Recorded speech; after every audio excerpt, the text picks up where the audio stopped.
process succeed, we psychologically diminish the other 45% or so. So, having said that, in contrast to that, in answer to your very good question, this is my long-winded response, everybody,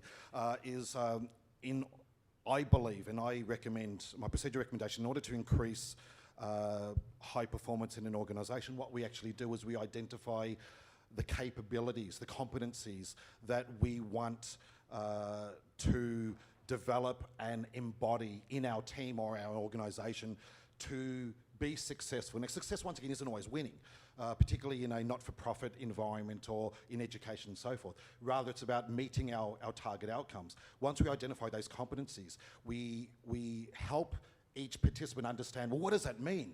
How do we live, for example, the competency of being highly motivated? And what does that look like to you in your role? And how can we then, as the leaders, endeavour to exhort that from our players and our coaches and embody it ourselves without bullying, without demeaning and ostracising players. And so to me, that is the approach that I recommend, and one that I'm gleefully looking forward to help some of the sports clubs in which I work deploy into season 2018. Is it a case that you have a process for that, like a very set process to identify what people's great strengths are and attributes and to work to those, or do you take it case by case with individuals? Or is there a very particular process that you go through? Thank you. There are well-established processes used in organisations, in the military and in others, which need to be customised for whichever group you're working with, and for each individual as well. Absolutely, absolutely. So you change it up. When you're in an environment where you're day-to-day working and you've just got to meet a deadline and you've got to get to the next marker and you get lost in your job and you can really lose sight of what your motivation was in the first place for taking on that job or that career or that role, how do you reconnect to that? How do you reconnect and reassess whether it's still the thing for you when you just know that at 5 o'clock it's deadline. Yep. I haven't got time to worry about that. I just need to get this done. So how do I find time to reconnect? Thank you, Francis. What I deduce from that very good question, that vignette, is there might be a couple of things happening there. One might be that that particular affected person might have diminished or lost their meaning with their work. They may have diminished or lost their sense of work engagement and subsequently their flow, that absorption, the enjoyment in their work as well. So how we might seek to identify that again is to invoke their intuition about their what they want to achieve. And there's two ways that the research demonstrates we can seek to invoke our intuition. The first is by thinking of our aspirations and goals 2 or 3 years into the future. So what we do, everybody, is a lot of people find that really hard to go, I don't know what I'm going to be doing in 2 or 3 years. Yeah, absolutely. So we gently encourage them to do it, and we ask them to hold their nerve. And please identify and think about what might you want to do 2 or 3 years in the future. And the second exercise which invokes intuition is we ask the individual or the groups or the teams to recall their values.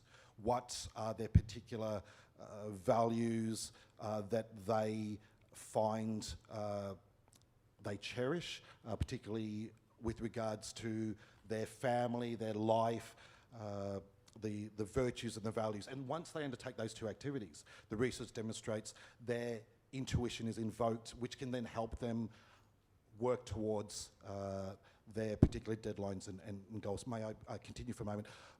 Associate Professor Moss, can you speak further to that, please? I mean, I definitely agree, but just to add that slightly, there's a couple of activities that can facilitate Chris's process. I mean, one has been shown that when you actually, and this might sound a little tacky, but when you actually clench your left fist for 2 minutes, your capacity to know what's important to you, your values and meaning, improves. And the reason being... Oh, please explain. Yeah. Well, the reason being is that clenching left fist activates a particular part of the right hemisphere, the right motor cortex, which spreads activation slightly to some of the right prefrontal areas. And it's in those areas, this sort of part of the brain here, that where a lot of our sort of values, aspirations, and We should do a group experiment. Everybody, come on. How long do we have to do it for? It's like about 2 minutes. That's enough. Yeah.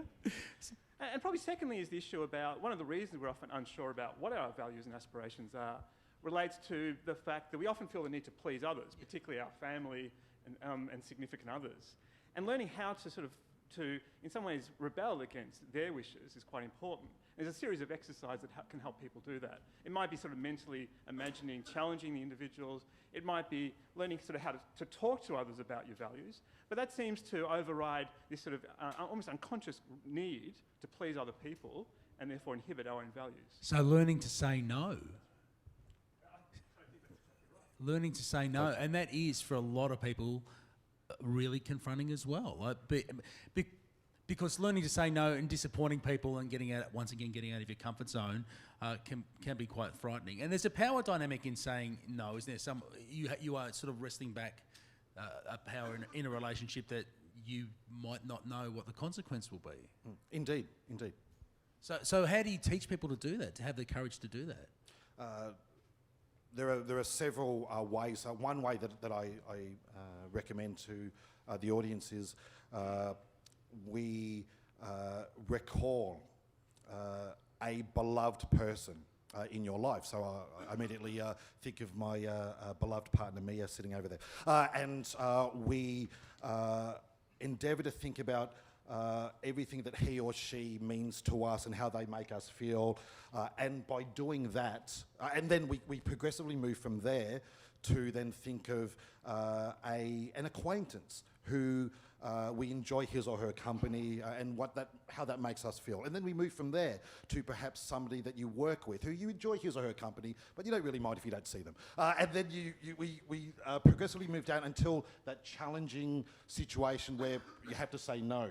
And that process enables and helps you be able to countenance, face and cope with that situation where you have to say no or be denied or remove yourself from a particular situation or goal. You talk about cognitive reframing.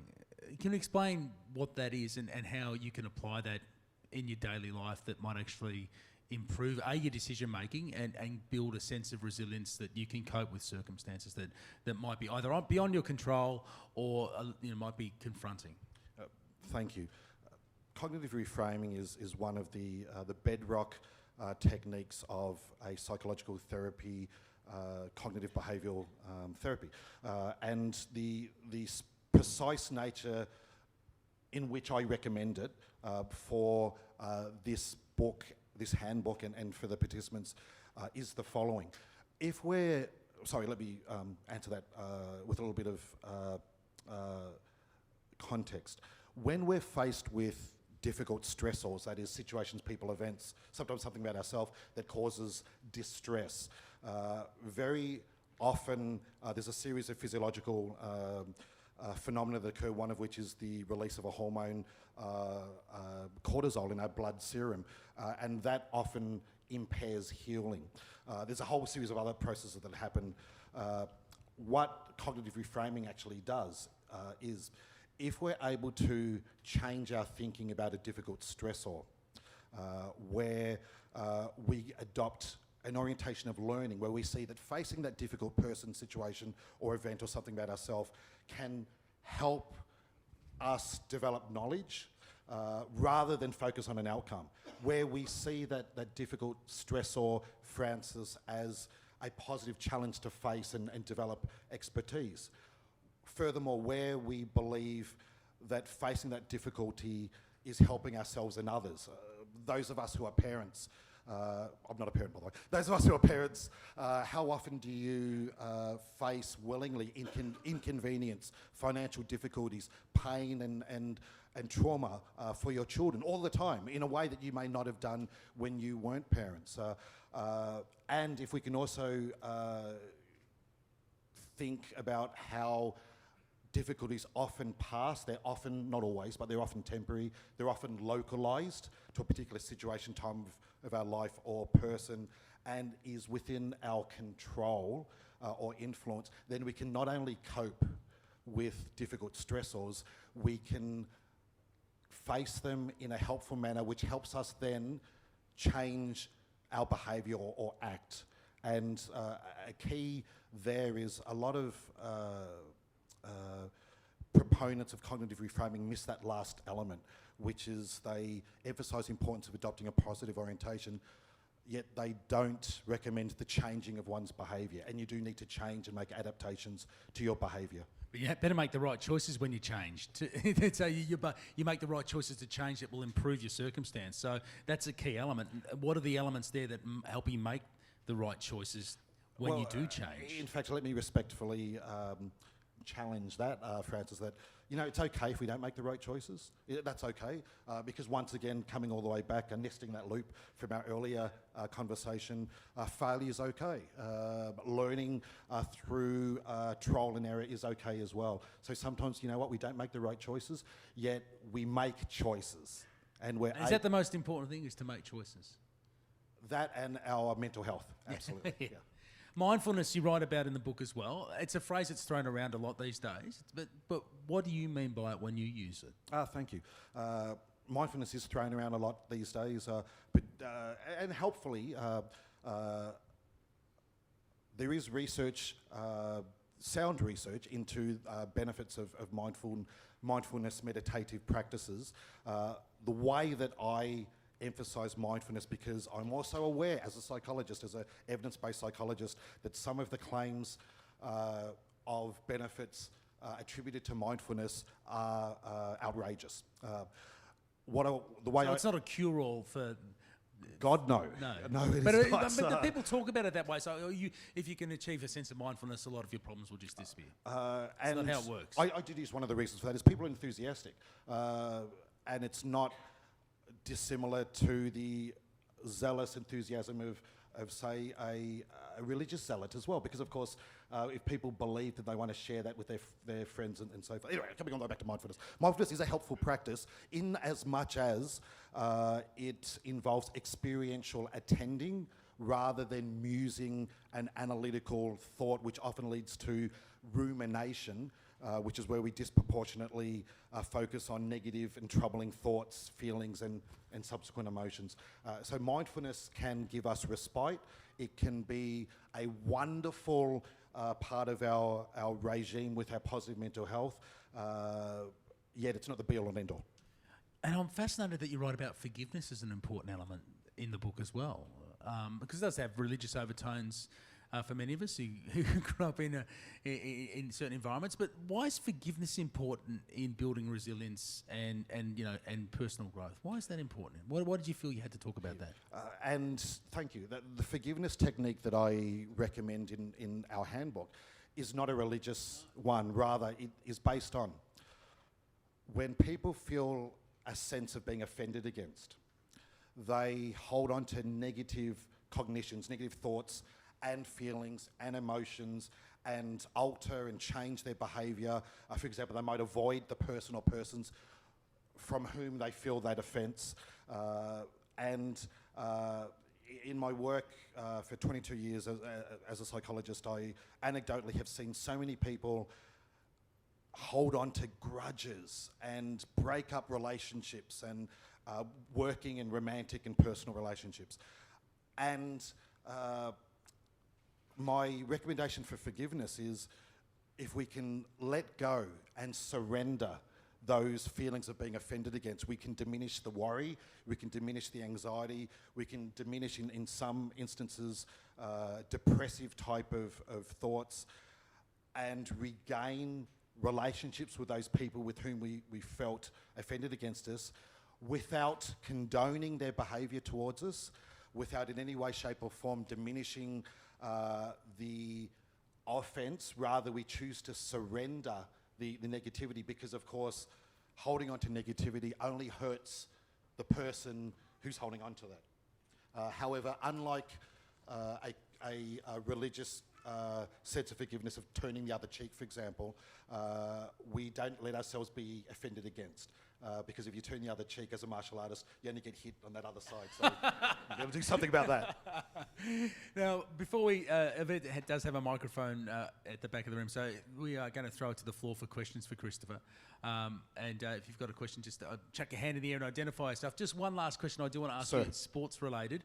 You are involved with the UFC in the Ultimate Fighting Challenge. You officiate in those bouts.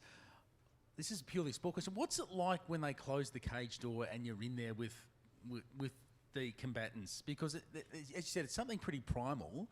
And given that a lot of your work is about the mind and the way that we can improve the quality of our life by the way we think and feel, this is something different. It embodies all that, but it's quite primal and physical. It's super primal. One of the reasons I became a wrestler is because I loved that primal. It's me against him in looking across the mat, and it's my will against his will or her will. And of course, when I retired from active competition, like so many performers or athletes who retire, who transition, I felt this real loss. And in Victoria, I was actually asked to officiate in the state's first mixed martial arts bout in about 2006 or so.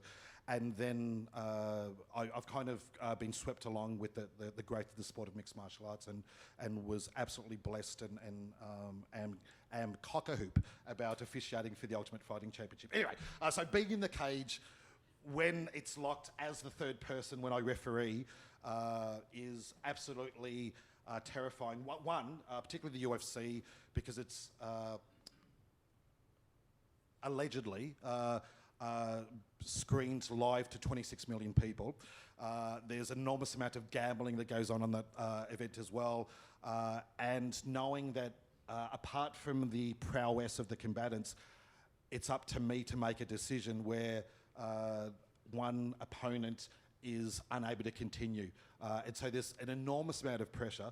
What I will say is that I have, from time to time, caught sneaky little looks around when I've been working where the cameras move to the combatants and I'll kind of look around at the crowd and it give me that little bit of satiation from when I used to be an athlete. So you can still just dream you were still in there having a great... For a brief moment, yeah. Without being punched or kicked. Correct, it's the best place to be. Indeed. It's been great talking to you, Chris. Sure. Now it's our chance to throw it open to the floor. So throw your hand in the air. Yvette's got the microphone. Just introduce yourself and ask away.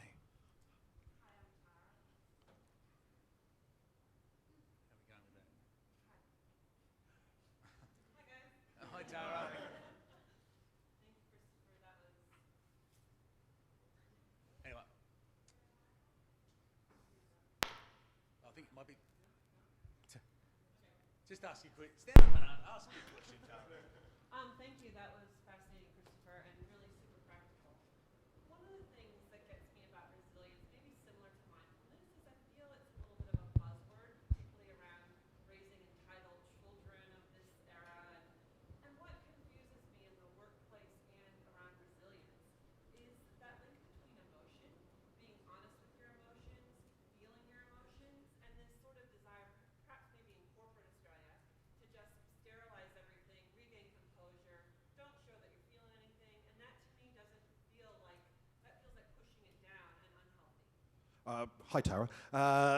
Great observation and thoughts. I agree. In fact, it was both a boon, that is a benefit, and also I was somewhat wistful when we were looking, because this has been a 7-year process with this book, getting it published, when we were nearing completion, because resilience is in the zeitgeist. And so it was both an advantage, and I was somewhat a bit chastened that we might get caught up in all of that, and I'm endeavouring to delineate us with the evidence-based research behind all the tips. Anyway, getting back to your observation, I absolutely agree.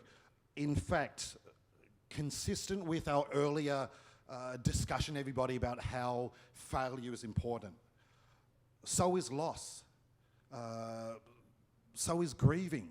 It's so important that we don't just move on, and the research into clinical psychology and counselling psychology demonstrates that, and indeed sometimes prematurely trying to not allow workers to experience challenges or failures or indeed mistakes may diminish their development. Indeed, great question. Or workplace cultures that if you were, as Tara suggests, to express disappointment or verbalise your anger, or you might be seen as being disruptive or not a team player, and you know you get marked down within the culture of a workplace as a consequence. Indeed, whilst also balancing, of course, the need for protection from human resources and industrial relations and so forth to protect those who historically have been bullied or demeaned, so ideally there's a nice balance, and as in all things in life, sometimes the balance goes this way and sometimes it can come back. So some more questions. I think our microphone is working. We'll come here first to Yoshi. Yoshi's travelled all the way from Japan to be here, so we're Yes. Hi, Chris and Francis. Thanks for having me. And your presentation was so impressive to me, and I want to learn from your methods. Actually, you made a good point about the 10, 12 years ago about the in a football, like AFL, about the holding players up. That's kind of, I understand it's reflecting on like, Paul Ruth's, coaching like a game plan. That like a defensive plan. Then Ross Lyon was, I think influenced by Paul Ruth as well. Is that correct? Then another question is like these years again like fully again like attacking fully comes back. Then but the tackle is important. Then when the players tackle, then get a free kick or forever. Then how they just turnover or forever like the getting another positive like tackle like a free the opponent to get a free kick. How can they try to focus on like scoring goals, like not getting allowing the opponent to score a goal. Like, what is the method to quick changing like positive? Thank you, sir. Yoshi? Yeah, so Yoshi... Yoshi, two great questions. With response to the first question you asked, I really admire Coach Paul Roos. To me, way back when I first entered the AFL system in about 2006, he was at his zenith, premiership coach. I admire the way that, at least, I've not worked with him or his players, so I actually don't really know what happens behind closed doors yet. To me, he was one who, exactly as you identify, didn't castigate his players, didn't bully them, didn't demean them, and won premierships. A great man.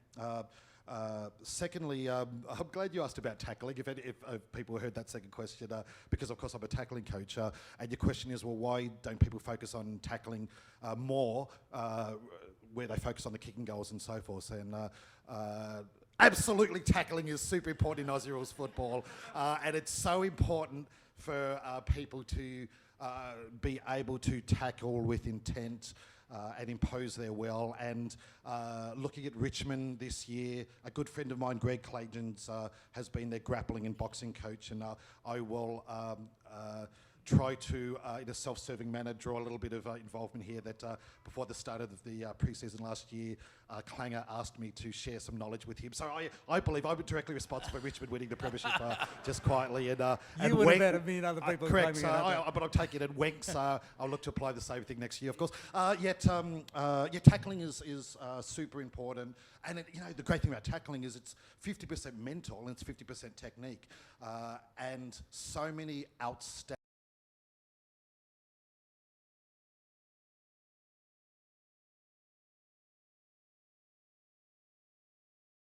is one of my most proudest lads or lasses that I've ever worked with somewhere. Where are you, Ollie? You're probably hiding somewhere now. And so I'm delighted to work with them, as well as some of my wrestling students, both past and present, who are in the room.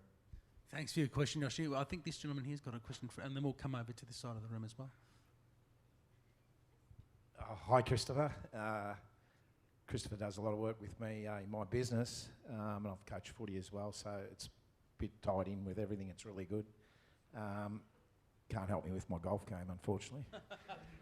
The question I had for you is the ability to self-analyse and to change, to me, seems to be what we talk about a fair bit. And do you think that's one of the hardest things for the younger people today to be able to do? G'day, Ken.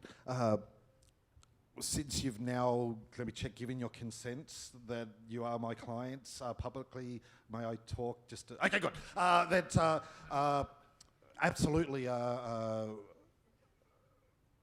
for young individuals, yes, being able to be accurately self-analytical and critical can sometimes be difficult, yet it can also be for adults as well. And so the normal distribution applies in so much as some people here may be able to hold a mirror or get out your device and put the camera function on and turn it around and you can take a good hard look at yourself.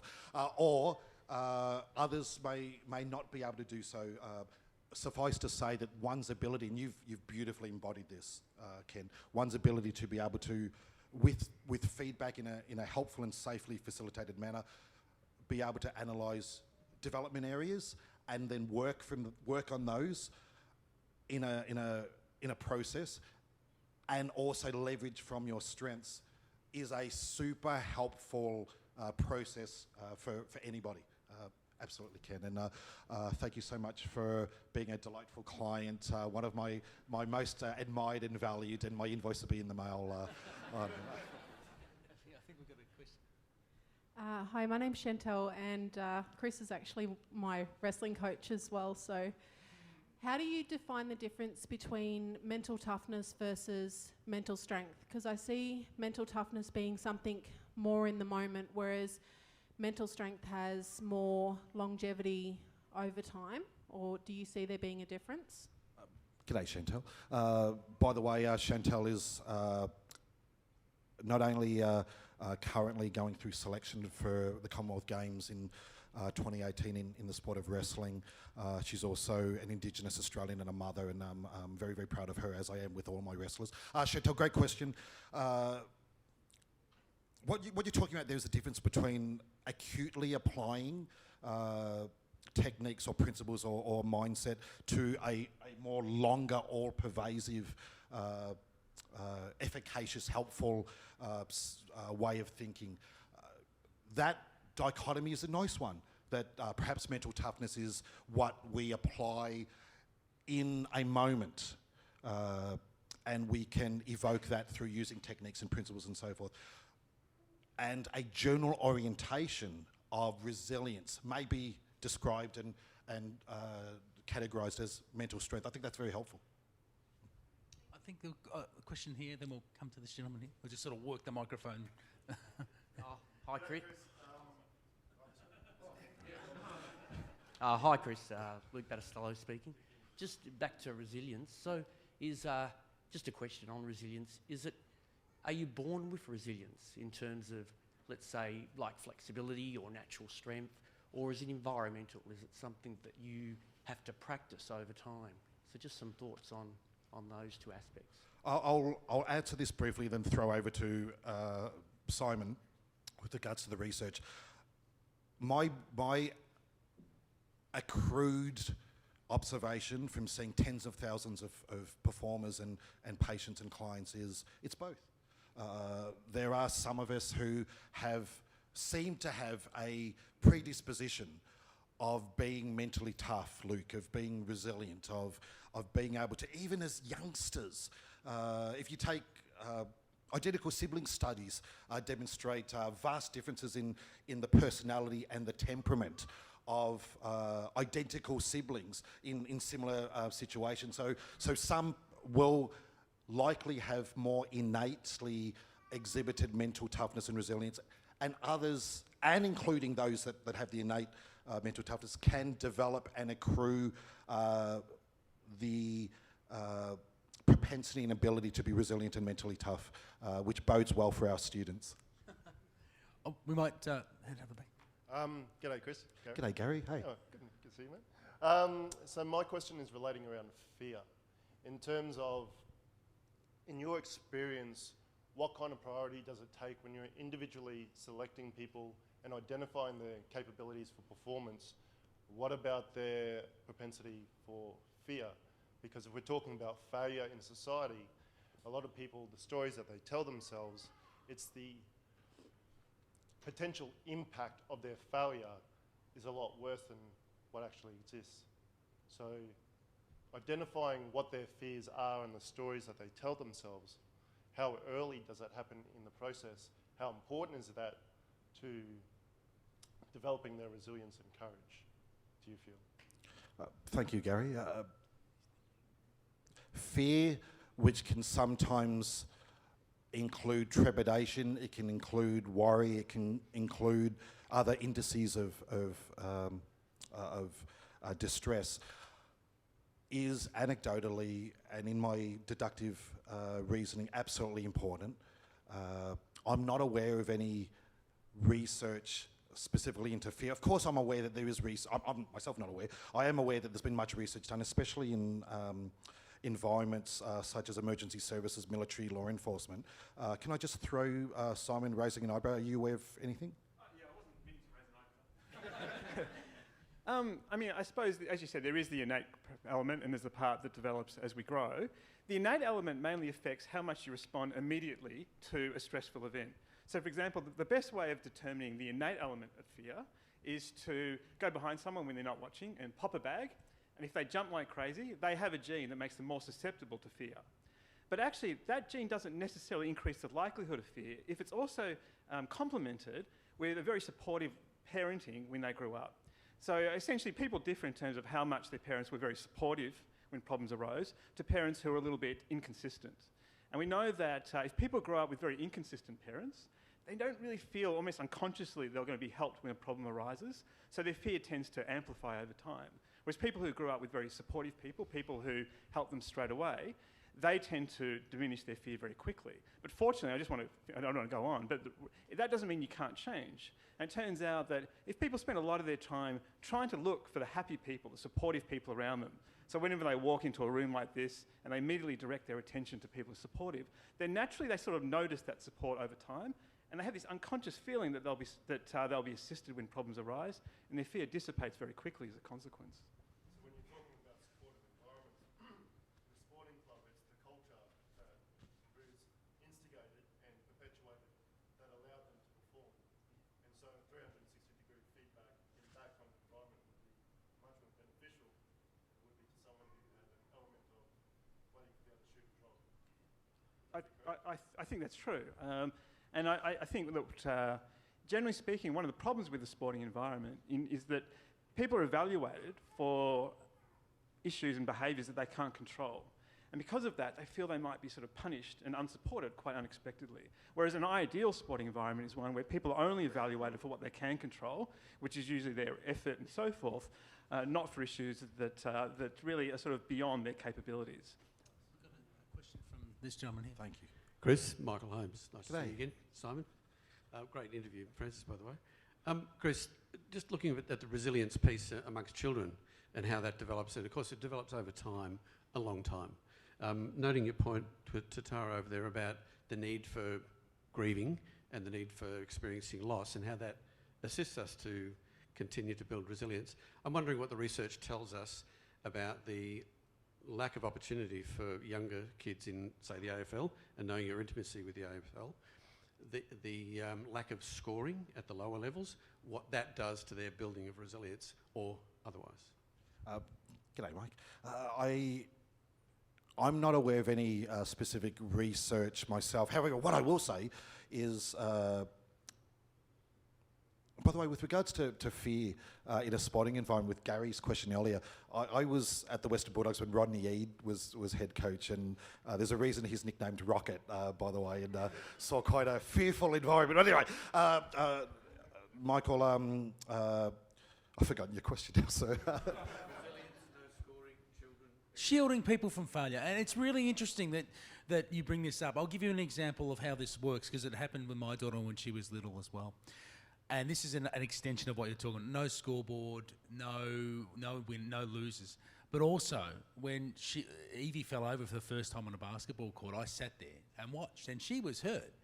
And all the parents looked at me and said, well, aren't you going to go out in the court and pick her up? Because that's what they were doing. You know, if the little Jimmy falls over, out they rush, you know, in the middle of a basketball game, brush him down and tell him he's okay. I said, no, she can get up and she's got to work her way. She's fallen over. It dawned on me that her generation of kids didn't fall over very often because there wasn't the sort of free play environment where they would just go out and run around and skin their knees, whereas, you know, that's what we did because that's all we could do. But also the idea that somehow it was the parents, it was their responsibility, it was their, you know, to be a good parent, you pick your child up at the basketball court and tell them it's going to be okay. I said, no, she's going to have to learn that that's something she can cope with. And then you were the worst parents well, I did in feel, that cohort. There was a sense in that environment that I was in that day. It really occurred to me that somehow that was frowned upon. Indeed. In fact, thank you for reframing the question for me. You know, it's interesting. My wrestling students, past and present, can attest that what happens when somebody gets injured at training. I don't make a big fuss. I don't immediately stop what I'm doing and run across. Rather, I wait till it's a safe environment with what I'm doing, supervising, and then I'll wander across, ask my team member who's with the injured person, what did you see, what happened, and then stay super calm and just say, okay, let's apply first aid, let's get the person off the mat, how are you feeling? And then when they say they're in pain, they're scared, they're this, that, I'll respond, that's entirely normal. You've just had an injury. Let's see what happens. Because of course the attributions that are created by parents or teachers or others running out onto that field and quite good, well-intentionedly asking and protecting their child, or at least another child, can often create an unhelpful stimulus response situation. Whereas, Mia can attest to this. We were in Tokyo. We were in Tokyo just a little while ago, and we were on a train, one of the ridiculously efficient trains. By the way, you're representing all of Japan at the moment, Yoshi.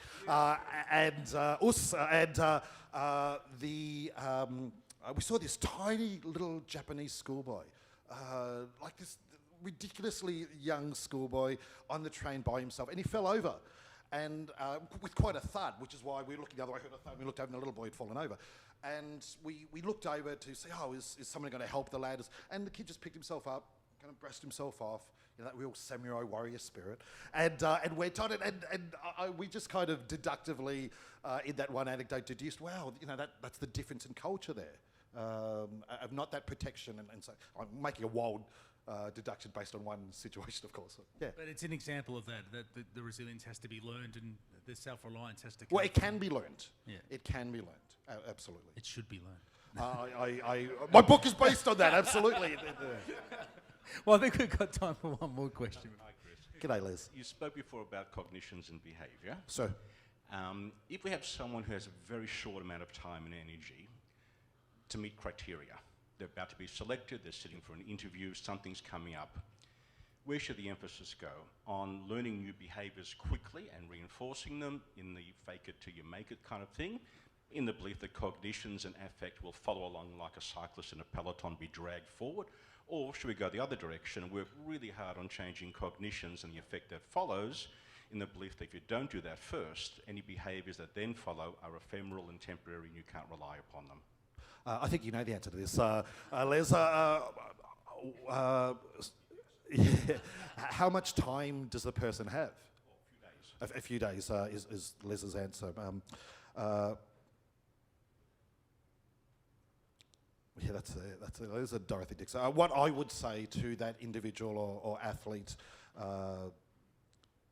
you know, I've had not a dissimilar, which means a similar situation where a parent has approached me and said, you know, my child is being bullied and he or she has to be in a situation where they're going to face that person, the oppressors again very, very quickly. You know, that the teachers are trying to get involved to bring both parents to both children together to work on something. We're also looking at teaching some conflict resolution skills to our young child as well, and the school psychologist or counsellor is very adept at and focused on doing that. What do you suggest? And my question is, well, how much time does your child have? And they say, oh, well, he's going to see, or she's going to see the child on Monday. And I'll say, enroll him in a Muay Thai boxing class, learn how to throw an elbow really fast, because despite what parents and schools can sometimes teach you, children have to stand up for themselves. They have to show some resilience themselves. I've completely ignored your question, Les, because it's a damn good question. I think, do we have time for one more question? I think the gentleman there, we could squeeze one more in before we... Hi, long-time listener, first-time caller. Just to finish off, just trying to get a perspective, you've got quite a diverse background. I noticed the recommended further reading, which is quite interesting, being that you've listed there Associate Professor Simon Moss as one, but you've also got 2 references to the great coach Dan Gable. Is there some insight with regards to your perspective, considering that your supervisor's right there? Well, and I am under the thumb as much as I can be under the thumb. But thank you, Trent. Dan Gable, you would know, is one of the 20th century's top athletes. Comes from wrestling, an American, an NCAA Division I champion, a gold medalist at the Munich Olympic Games and a world champion, and then who became renowned for a athletic coaching career at Iowa, the University of Iowa, the Iowa Hawkeyes, and whom I had the pleasure of meeting, and whose autograph is in my wrestling club, and above my study, by the way. What was your question? Are you running a fine line between... No, because Mossy has been mistaken as a wrestling guru, because in my wrestling career he used to come and support me at all of these events, to the degree that a national coach once walked up to me and said, oh, is he your wrestling guru? And of course I said yes, so we can marry together, Trent. So, thank you. It's been great having a chat with you, Chris. Congratulations on the book. It's a wonderful resource for people to use to make some good decisions about how they want to live their life, and to get them through some challenging times. And it's been fantastic to talk to you about not only your work with this, but your career as an athlete as well. You're a man of many talents, sir. Thank you for being here. And Simon as well. Simon Moss and Christopher Shen, everybody. Thank you for being here today. Thank you. Thank you, everybody. Thank you, Francis. And if you've got the time, we've got a fantastic session coming up next. So, speaking of resilience, and it's a brilliant synergy, because our next guest is Susan Alberti, who is a woman of the most extraordinary resilience. Her story is just been published in a book that's going on sale next week. We've got early copies of it here, called The Footy Lady. You might know Susan because she was one of the forces behind the AFLW, Vice President of the Western Bulldogs Football Club, and she is a woman that's faced many massive challenges in her life, both personally and professionally, and risen above them to become a force of nature. She really is an extraordinary woman, and Susan. I collaborated with the wonderful Susan at the Western Bulldogs, and I encourage everybody. You can buy tickets. Yeah, if you want to hang around, there are tickets on sale at the front there for that session. But can I make a shameless plug, by the way? Go right ahead. Everybody here, I have ridiculously generously given you a copy of my book. Please feel free to buy extra copies, which will be for sale out in the hall, and help get me through my PhD. Thank you. Yeah, so Susan will be here for a session at 5:30. If you'd like to stay, Michael's got tickets available at the door. Karen Lyon, who's a wonderful journalist, will be speaking to her about her journey, and also the revolution in AFLW, which... She tells a great story about how people just stop her on the street and go, oh, you're the footy lady. So she's become the footy lady. Francis, that sounds wonderful. I'll be hanging back and autographing copies of our book, as will Simon. Thank you, Francis. Thank you. Thank you, Michael Edgley, and the whole team with the Sports Writers Festival. Christopher Shen, everybody.